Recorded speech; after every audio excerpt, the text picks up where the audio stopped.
Hello, Sim Association Champions League. We are back with Podcast 2.0, and now it is bigger and better than ever. We have two hosts for the 2.0, so we have Juke, Paul, joining as the co-host now on the new and improved Chompions Corner. Welcome to the show. Thank you, sir. I'm ready to go. Awesome. Well, we thought we would get going here. We're halfway through our final season of 18 in this file. So, at the beginning of the midway point, it'd be a good time to look at what's happened in the league so far, where everybody stands, and what we think is going to play out going into the playoffs of this season, and then into infinity and beyond from there. You want to start in the AFC or the NFC? Let's go to the NFC. We'll go NFC first. All right. Well, you got two teams just head and shoulders above everyone else with the Falcons and the Vikings, but they, with Dakota not playing much, that's kind of what we would expect. I guess Atarik is there; he's not too far behind, and two teams always is in the mix. I don't think he's ever missed the playoffs. He's always got a solid defense, and then the big surprise is the Bears sitting there in the fifth seed currently, who've never made the playoffs. And I tell Jay all the time that he's definitely one of the more improved players, and he dedicates himself to playing, aside from all of the shout box chatter while he's playing. But and then Paul wrapping it up at the number 6 seed currently at 4-3, and I know he's been hit or miss playing this season as well. So yeah, let's focus in on the Redskins for a minute. This is a player that came to us, I think, in season 2 of this file. He works in the same at the same job that Studley does. Studley brought him in here. He was a complete Madden rookie, wasn't he? Yeah, absolutely. I think so. I think he'd only play. I don't think he'd ever played in a sim league before. I've had the opportunity to play him once. I think he's fantastic. Atarik is his name, and he just phenomenal to turn this thing around. Even though we're in the last season and some people are taking off, that speaks volumes. I'm going to dive into who he's played and what his sample size is. I think anytime you're young, and in real life, Jimmy Garoppolo is going through this right now where people don't have a lot of tape on you. And that seems to probably be the case here. Notable opponents, yeah, it looks like it's been all computer teams actually for with the exclusion of Paul, who beat him 19-9 with his only loss. So all computer teams, but the numbers are there and things are looking up. That defense is top 10 in 3 of 4 categories. Top 5 in 3 or 4 categories. So, props to Atarik, man. Keep it up. That's what we like to see, and especially when you're doing it with, most of the elite teams here in the 90s. But he's holding that Redskins squad in the 86. So, like I said, just keep grinding and keep proving your worth here. You're doing a great job, man. Yeah, and he's steadily improved every year, and the final season is always difficult to judge who's really playing well because there's so many CPU games. But you look back at what he's done progressively throughout his time here, and he's always gotten better each season. I think he's right on track, and I definitely see him winning that division. Absolutely, he's the only user in that division anyway. So yeah, for sure. I would hope so. Right. But yeah, I mean, he seems to be dominating the computer, and that's where the practice is. I mean, a lot of people skip, computer games in these, but our sliders aren't any joke, and maybe that's why they're skipping them, is because our sliders are definitely any given Sunday sliders. I think Pluth found that out in the first week against the Browns. One of their only none like being 2 the defending wins. Super Bowl champion and then getting annihilated by a CPU team opening week of the next season. Right. Exactly. So, looking at the on the bubble teams, I know Tigers is really trying to he's still trying to figure out his game this year, much like myself. Um, it's something that Stud and I talk to him about on a regular basis. But I'm not gonna say he made a bad decision by releasing Cam Newton, but well, missing the draft after releasing Cam Newton. That's exactly. If he had Charles Lee, who ended up in New York after that debacle, then we might be talking about a different Panthers team here. But right now, it's I mean, he's the only user team down there on the bubble, so to speak. He's getting really good at using McCaffrey. Yeah. I mean, you want to talk about workhorse? That is the definition of a workhorse. He throws the whole team on that guy's shoulders and just rides it, ride or die with McCaffrey for him.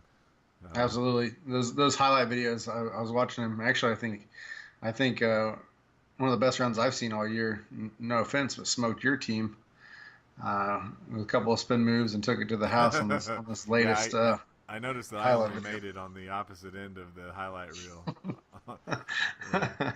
I think you and Jay share that experience. He actually had a positive play on there as well. He's got me a +1 on that. So.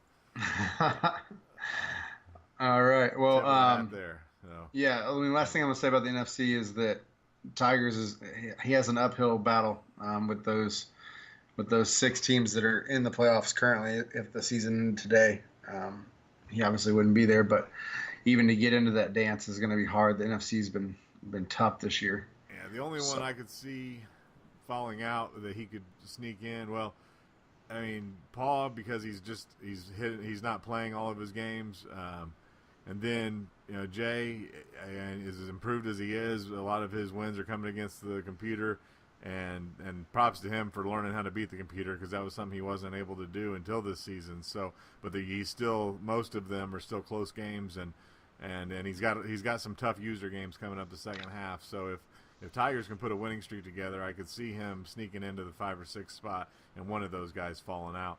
But the only way I see Paul falling out is just by sheer fact of not playing, because he's obviously one of our better players in the league, being a former Super Bowl champion, 3-time Super Bowl champion from last file. So, and obviously, it's just a matter of will the Falcons or Saints, or will the Falcons or Vikings even lose a game?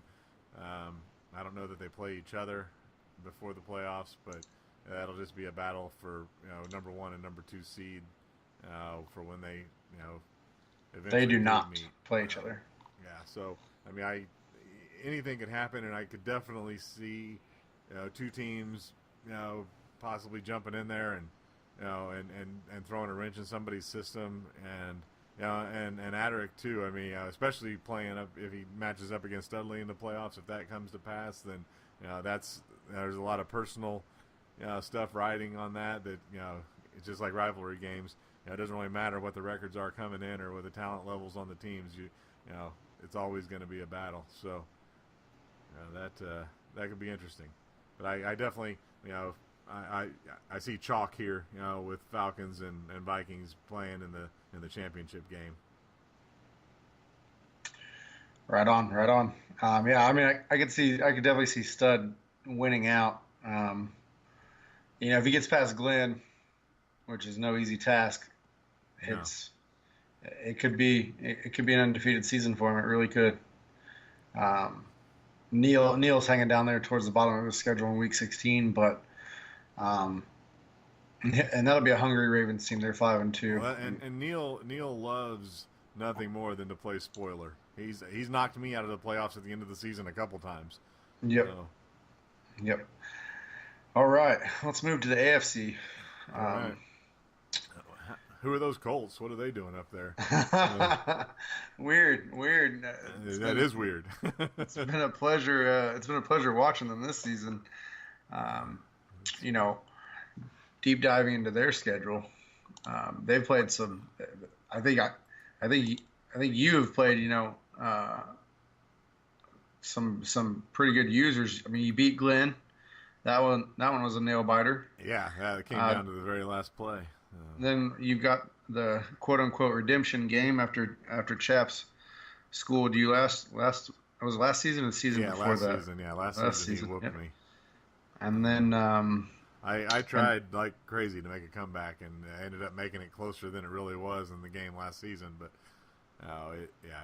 and this season, it was no walk in the park. Chaps has certainly come a long way as well, and he's no guaranteed victory.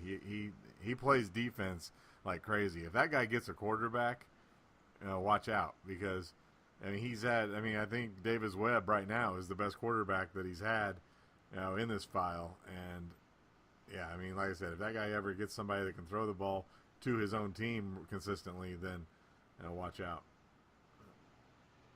right, right. And then you beat Josh the Drunk Pirate 41 to nothing. Um, just kidding, Josh. But you did say you had a couple beers, and we're not But going to let that be an excuse for your loss. But but I will say this, man. Josh is the epitome of sportsmanship. That guy, I mean, he loves to play the game, and he, even after that, like, there was a point where that game just was out of hand and out of control, and just not even, I wasn't even having fun, and I was the one winning. And so for him to maintain a good positive attitude and just to joke around with me after the game and text, hats off to you, brother. Yeah, that's the way it should be. And just to be able to have a good, fun conversation after the game with him just showed me everything I need to know about his character. So, a great dude, and I'm glad that he's part of our league and has continued to grow and develop himself as well.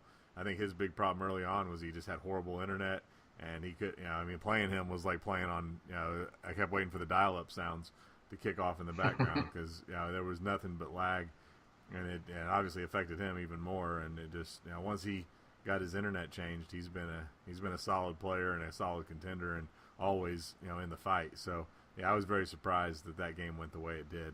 He and I have had a lot of battles, and none of them have ever turned out like that. So yeah, that AFC South has been something to watch this file for sure, especially with Ben.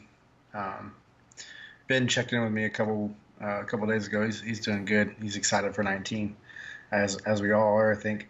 So you're in your bye week now. no, it wasn't a bye week. Now I got the Chargers. We're Okay, yeah, playing. you have the. Yeah, I'm sorry. We're playing tomorrow. I know on the thread it said 7:30 Eastern, but he sent me a text earlier.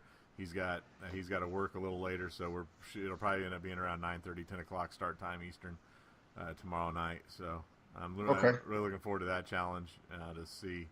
Not that I haven't had any challenges, but facing a 99 overall team is about the epitome of challenge. It doesn't get any tougher than that. So they are that 99 overall offense, 99 overall defense. I guess their special team slouches a little bit because they're listed as a 97, which doesn't make any sense to me at all. But maybe his depth is horrible. Well, when you got that much money wrapped up in the guys that he does, I guess it does get a little hard to have quality depth. Yeah. 399 overalls. Good luck, my friend. Yeah. Hey, I'm going into that game rolling, so I consider myself the favorite. You got to look at it that way. You got to have that confidence, and especially in this league, you're not going to go anywhere. I'm finally playing with confidence again, and that's what I like. That's what it takes. And even if I lose tomorrow, I'll still have confidence going forward. And I'm having fun finally again playing the game, and that's what's really important. So, yeah, what a first place race we have if you do in fact topple. If you topple over, we do have a 4-way race for the 1 seed. Yeah. With all four division leaders right now being at a mark of 6-1 or better being you. That's quite a thing. And Glenn is 6-2, and Neil is 5-2 with the Bengals and Ravens too. So I've got a tiebreaker against the Bengals right now, but I haven't played anybody else in that group. So 3 teams from the AFC North in the playoff hunt right now. That is impressive. Yeah, absolutely. So we talked about you a lot. we're going to stop that now. We're going to move on to Pittsburgh. Exploited for whatever reason, got booted off of the Raiders. Probably money issues. I think that we need to maybe the ghost revisit of Al that. Davis strikes again. Yeah, just get fired, baby. That's the motto in Oakland these days. I think maybe Donald Trump had something to do with that. You're fired. You're fired. You're fired. We all know how much he loves the NFL. So. Right. Yeah, absolutely. But, I think he's definitely, while it sucks that he lost his team, he's picked up, with the head of steam as the Steelers and rolling right into this season. So, revisiting our game in week 2, I scored with a minute to go, and then he came back and scored with 19 seconds left, and ice water in his veins, and I'll probably never forget that. And it hurts. It still hurts. But that's my quarterback. Yeah. But props to him.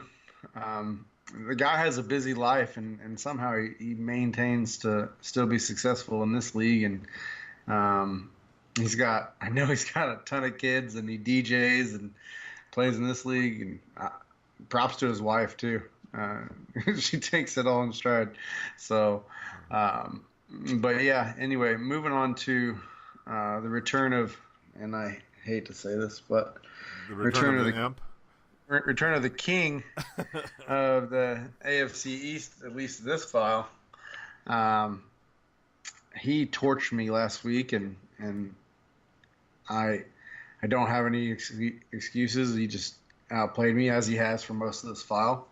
Don't he's on take fire. it personally. He's outplayed almost everybody for most of this file. For whatever reason, though, that Super Bowl continues to elude him, and I think that's part of what brought him back for this final season. Just the allure of chasing that elusive Lombardi Trophy, even though he's always at the top and one of the better players, especially once he's got a quality running back.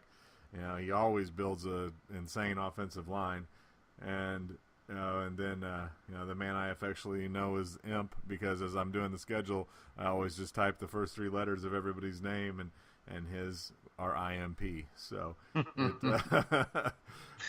I just find that amusing. And I think that's the first time he'll hear me say that too. So there you go, Alex. I hope you like that. You are the Imp. But he's somebody that I don't ever want to have to play, because he's good on offense and on defense. He's a, what do you want to call it? He's a statistician. He's like like the Eagles. He looks at things from a perspective that most people don't, and it works well for him. So right. He looks at the X's and O's very deeply, but as he's an analytics guy, and it works well for him, and he's good at it, and he plays that strength very well. He's hard to play. He's hard to stop on offense, and he's hard to score against on defense. So, and the only way I see him falling out of the race for the number 1 seed is if he just doesn't play his CPU games and loses a couple along the way. Yeah. He. We obviously talk on the chat during our games, and the stuff. I mean, he talks to himself most of the time. I don't really say anything. I'm trying to concentrate, but maybe I should stop talking to him, because I've lost every time we have. So, it's part of his strategy. Yeah, it definitely is. He's definitely inside your brain, especially if you're on the mic with him. And sometimes he's making so many adjustments that I just throw in there one just to see if I can catch him off guard, because that's really the only thing you can do with all the adjustments that he makes. And he claims to be rusty right now, but I don't think so. Team looks solid. It was a 23-3 drudging of my 95 overall defense. So, and it's Siler. Just like with RJP last file. Um, Seiler he's RJP. He's not RJP, but he has speed that sets him apart in this league. And he put up over 200 bones on me with 2 touchdowns. And like I said, I don't really want to talk about it. It's just Yeah, all right, moving making me on to the mad. Chargers. So yeah, defending champs. Yeah, we've already touched on this a little bit in talking about the game that I got coming up against them, but Yep. that roster is the best in the league, and it's not even close. He's certainly mastered the art of signing free agents and developing drafted talent. So, because it's not just that he's signed big free agents. He's also made big trades to put himself in the right position to draft the guys that he needs to fill spots on his roster. And then he develops those guys, beyond belief. So, it's he's another guy. I mean, I was just thinking about this, the other day, is that when I think back to last file with the last release of Madden, I mean, he was a guy that was constantly on the bubble and almost, always on the wrong side of the bubble going into the playoffs. And now, he was with the Vikings last time, and now he's turned himself into a perennial Super Bowl contender. And a lot of that's because of his front office acumen and the way that he's built this team truly from the ground up. I know the Chargers weren't anywhere near a 99 overall when we started this file. No, for sure, and everything that he's done.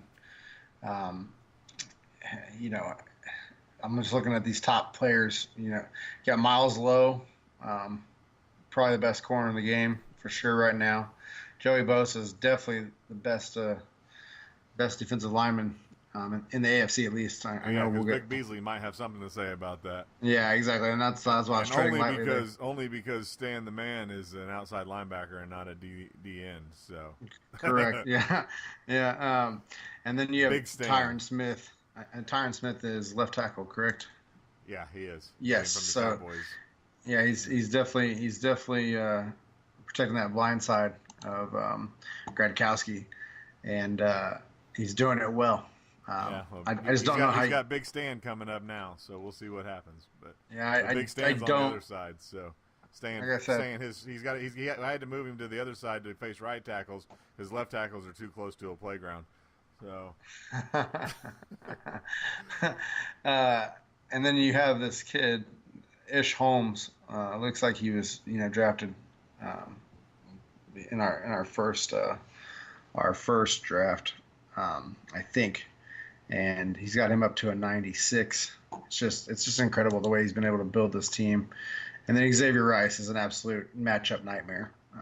Well, you give that guy the time, and he's learned to be very patient in the pocket and use that offensive line and let Rice work his way open. So, I mean, I don't care who your cornerbacks are, you're not going to cover that guy all day long. So I'll be the first one to attest to that. He made Hey Hicks look like a child's play. Yeah. So he made him look like Fagans. So yeah, exactly. So yeah, all right. Well, moving on to Glenn, our number 5 seed currently in the AFC. He's playing well, very well. I was lucky to get out of that game with a win because he dominated that game, and it was. He lost that game more than I wanted, and and that's no joke. I'm not just being humble. He absolutely lost that game more than I wanted because he dominated every area, but he threw 2 picks in the red zone that should have been touchdowns, and that game wouldn't have even been close, let alone a victory for me. So that was a good game for me momentum wise, but he absolutely just shot himself in the foot. But he's played well outside of that, and he's got himself in good position, going into the second half of the season. And staying in I shared my thoughts on the Bengals earlier. So I'm gonna roll us we're creeping into our half-hour mark here, so I'm gonna roll us right into the Ravens. Neil's found new life with an old Cam Newton. Which is something to say in itself because Cam is definitely on the wrong side of the age factor. He's no real life Tom Brady, that's for sure. Oh, yeah, because Tom Brady relies on his arm, not his legs. So right, and Cam can no longer do that, which I think, Neil is finding out.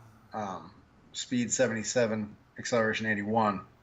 It's not any better than really Jimmy Garoppolo's numbers, and he's not a scrambler by any means.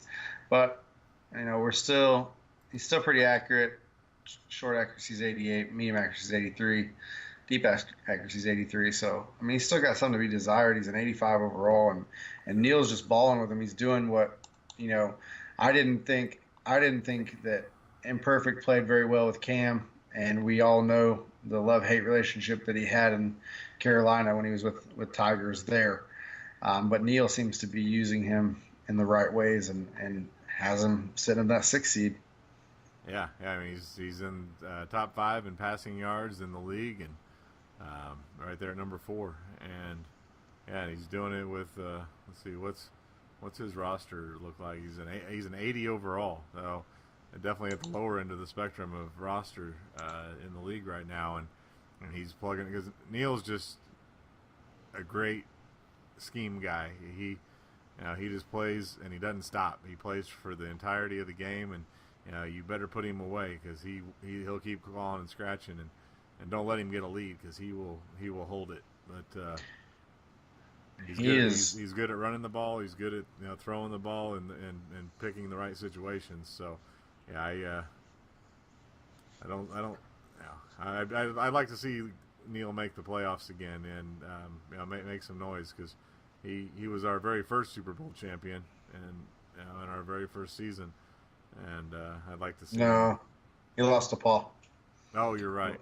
He made the Super Bowl. Yeah, he made the Super Bowl. He beat me in the AFC Championship to do so. That's how much respect I have for him. I had him as a winner. Right. After dropping his first, after dropping his first 2, he's on a 4-game win streak. 3 of those 4 being computer, but again, nonetheless, our sliders are so dialed in that it's any given Sunday against the computer. They can run all over you. Sometimes they become robots and just pass all over you. I think a lot of people are experiencing that with the Browns, myself included. What a shocker that was. It's like Alex always says, though, if you cover the short passes and the flats, you're golden against the computer. You just got to keep that in mind. Yep, that's true. And anytime you're facing very often, so looking at the bubble teams here while we wrap up, we've got all user teams on the bubble here, and anybody, especially you, is capable of making a run to get back in it. And here's the thing: I don't see the AFC going in the way it sits right now, because you have the 3 teams from the north. 3 of the 6 teams are all from the same division, and they're gonna have some attrition there between each other. So I don't see all 3 of them making the playoffs, and and everyone else below them staying out.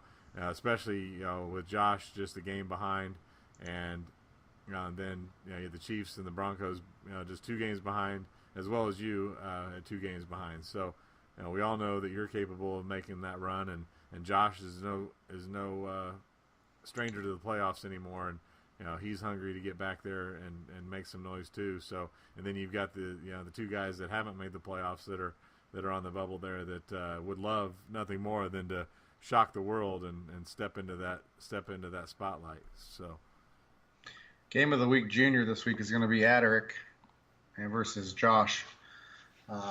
Josh is going to have to win that game to stay in this, because I have the computer Bills, which I typically handle pretty easily. You know you're going to lose now, right? Because you said that. Yeah, probably will. And we're going to find out here in about 10 minutes. If anybody wants to tune into that, I'll be trying to drudge my horrible offense in Buffalo. Well, that about wraps up our show. Just want to say thank you to the league, and thank you for the support and helping us to bring the show back and giving us encouragement to come back. And we look forward to what we've got going here. I know I'm excited to be doing this together with Paul and bringing you guys a lot of good content. And just keep up. Let us know what you'd like to hear, what you would like to see from us. With this new way of putting it onto YouTube, it's going to open up a lot of other doors and things that we can do with the podcast as we're as we're bringing you guys the news from around the Champions League. So, keep it going. Awesome that we have so many people still playing and enjoying the league and just being active on the site. I know it's not what it is in the beginning, but we got 19 dropping here in a little over a month, and we're gonna get back to full-fledged madness. So thank you, Paul. Thank you for being part of this, and I look forward to what we can do here together. Yeah, this partnership is going to be great. I just want to let you know that I just want all you know that you may not see it on the day to day, but the entire leadership team is working very hard and trying to get us in preparation of Madden 19, and I'm spearheading that. But at the same time, the rest of my support, you, Alex, Dakota, Studley, you guys are great support to me. I just want to thank you. And let's keep this thing rolling into our next final here in Madden 19. We're super excited about it. Justin and I have a lot coming towards you guys, and we talk about it every day. So appreciate it, guys, and keep SA going strong. Sounds good, brother. Chompions Corner signing off.